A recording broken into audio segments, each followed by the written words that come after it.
عليه وسلموا تسليما. اللهم صل على محمد وعلى ال محمد.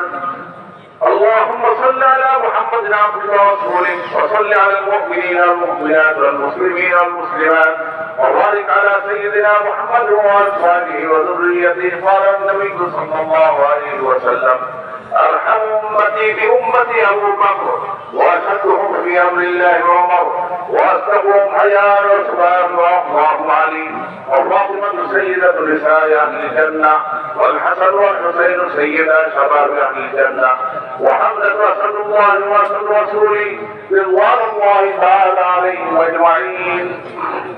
اللهم اغفر للعباس وولده مغفرة ظاهرة وباطنة لا تغادر ذنبا. الله لاصحابي لا تتخذوهم غرضا من بعدي، فمن احبهم فبحبي احبهم ومن